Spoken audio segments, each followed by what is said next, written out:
when your awareness is raised, this is emotional intelligence construct.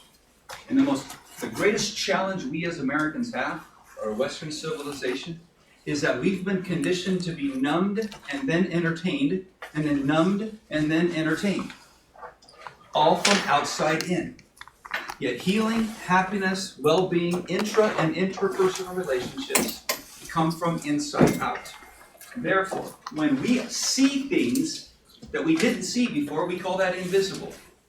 And lots of times when we go through these types of ideas, all of a sudden we walk out the door and a conversation is wholly different now than it ever was yesterday or 10 minutes ago, because we did not see that aspect that we've become numbed to.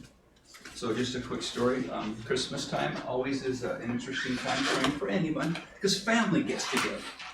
And my comment about family get-togethers, it's a petri dish of dysfunctional behavior. If you sit there and treat it that way.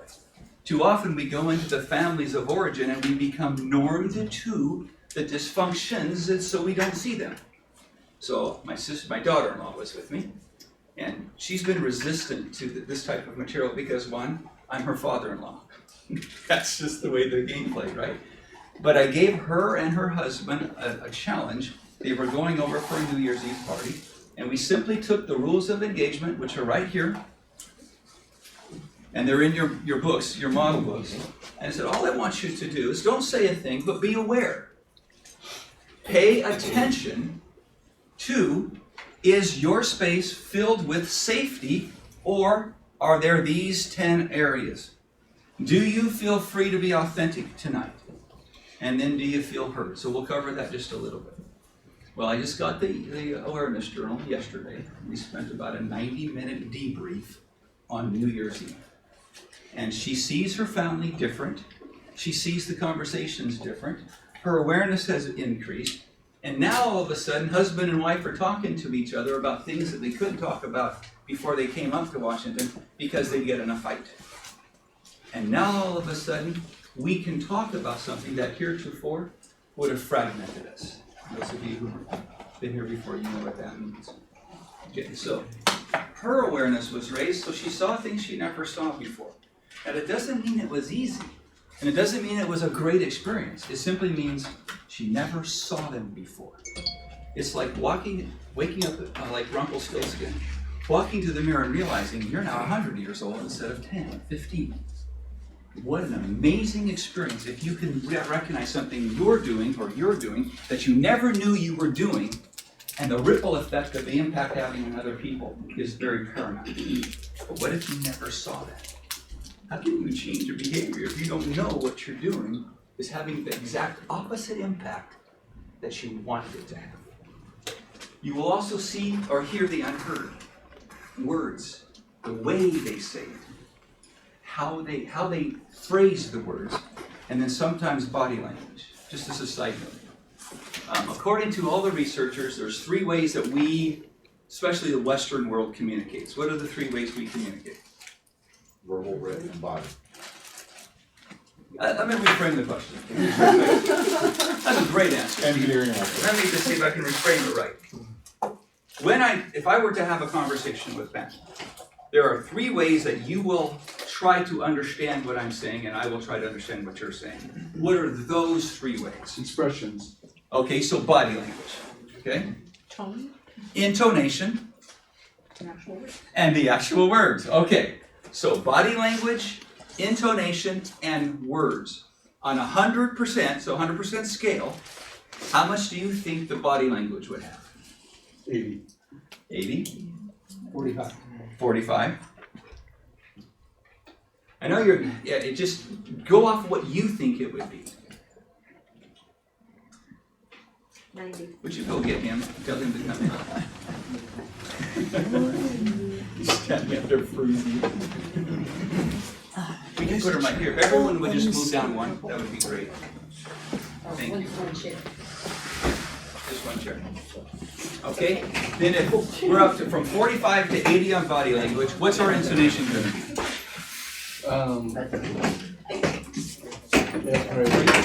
Okay, 3%? 30. 20, 30, okay. Now, the only thing we have left is words. 1. 1%. That is Oh, very fine. funny. Okay, body language is 55. So we communicate, and this is subconscious, by the way. We'll be chatting with each other, and 55% of the way you receive the message, so Leo, you and I are chatting, Right. we will measure each other's by 55% of our body language.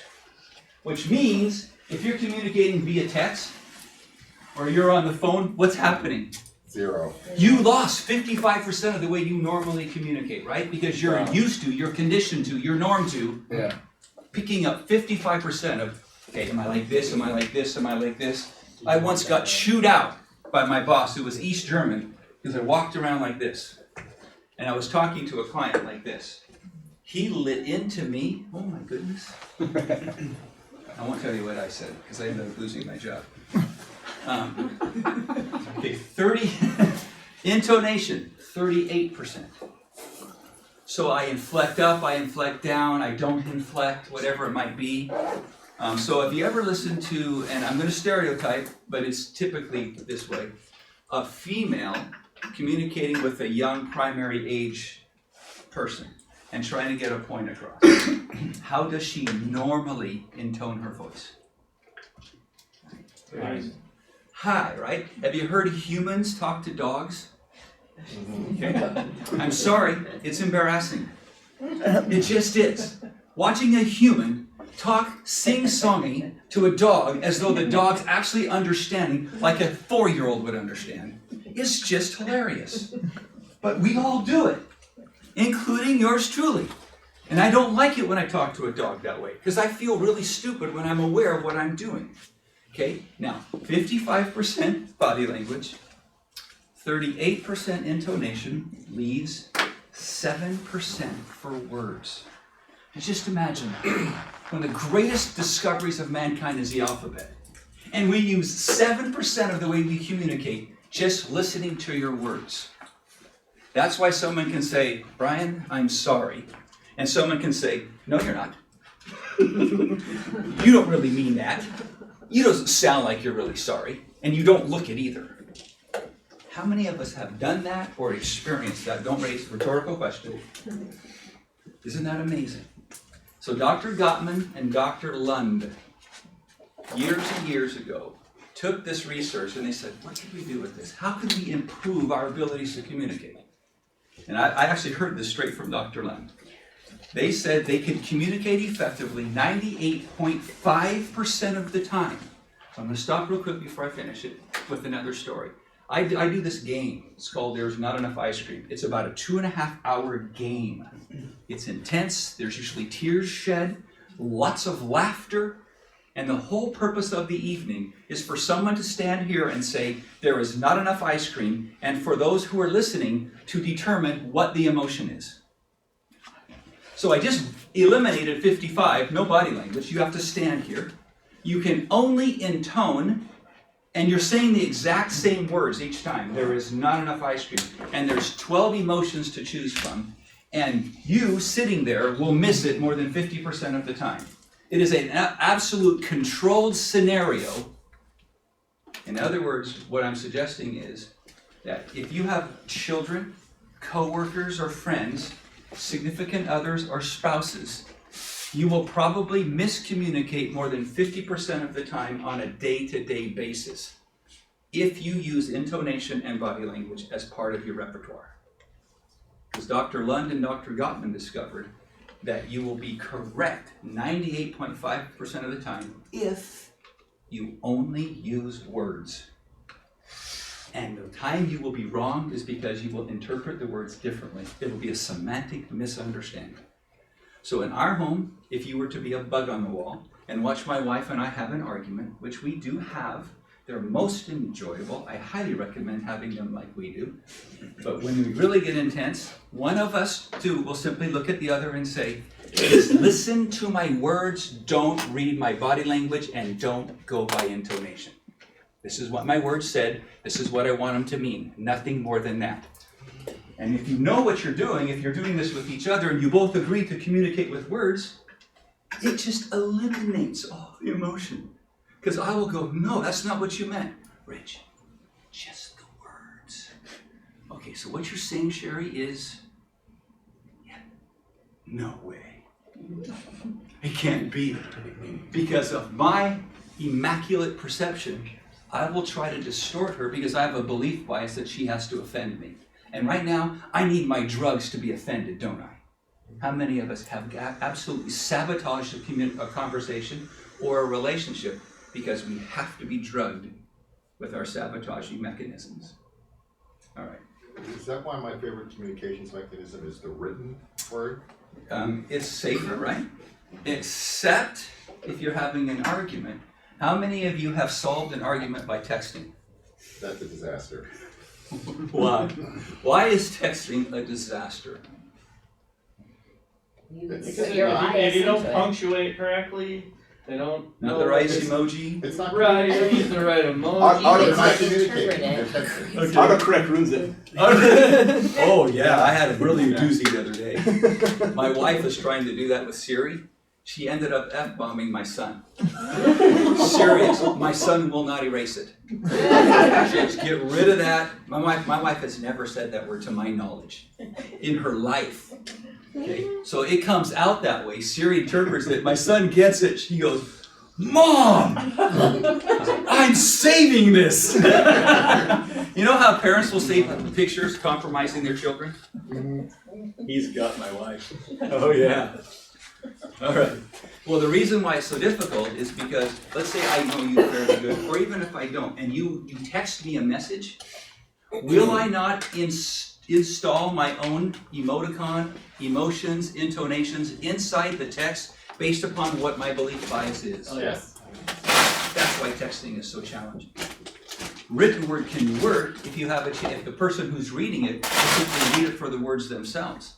But how many of you actually hear your voice when you read? Therefore, could you not inflect within the voice? There are certain people I know so well, when I read them, I can hear their voice, right? Well, can you not then actually see them in your mind's eye? I can see them saying that. Therefore, we're already putting in the 55% and the 38% in so doing. The challenge that I'm giving you now is to really work on words only. Not only from yourself, so when the words come out, they've got to be therefore neutral. Because if they come out anything other than neutral, would it not be easy then to install or insert your own emoticon of their intonation? And we'll be covering that tonight. Okay, that was another thing that would be invisible or unheard. What is it that we're not seeing, understanding, or hearing when people communicate with us? Because we have a belief bias. We automatically assume, okay, here's another one. Again, Pamela, you're just sitting here, so I'm going to be chatting with you a lot tonight. So you and I are chatting. How many of you automatically go, yeah, I know. Yeah, I know. You think you already know what they're going to say, and then you finish the sentence. Nothing drives me nuttier than someone finishing my sentences. It just shuts me right down. Because they don't know. They don't know what I'm feeling like. So those of you who've read my book, and you heard me speak, this is sensitive to me. It's very sacred to me, but I'm telling you because it means something. At age 10, I lost my father in a war. By age 12, I only told 5 people from age 12 to 50 that I lost my father in a war. On one hand, I can count how many people I voluntarily told, that my father was killed in a war. Why? Because from 10 to 12, I was so traumatized by every adult who ran across me telling me that they know what I'm going through, and how I should behave and how I should feel and when it's going to stop, the pain's going to stop, that I didn't trust telling anyone something so sacred as my father passed away. So I didn't. And then so I researched it. I want to know why. And I started being aware of other people doing it. And then I got a phone call one day, and it was from a woman whose kids grew up with me. Their father was a Marine like my dad, and he was a sergeant. He's about as high as he could go. And then he died of cancer. And so the mother calls me up and she said, would you please call my boys? They'll listen to you and just talk to them. Their dad's just passed away. There's 2 of them, just like my brother and me. So I called him and we chatted. But what she said was that you'll be able to relate to them. You know what they're going through. And I said, Mrs. Frost, I don't know what they're going through. I know what I went through. But I do not know what they're going through. So I can listen to them, I'll hear what they have to say, and they'll have someone they can say something to that's safe, but I can't relate to what they're going through. So here's another little tidbit. You guys, you don't know what someone else is going through unless they tell you. That's empathy. Everything else is relating, and relating, if you ever want to look over here to the rules of engagement and look at number 4, it's called a communication blind spot. When you relate to somebody, you just steal their thunder. You take away from them your presence. And now you're no longer paying attention. You're not paying attention, you're no longer present.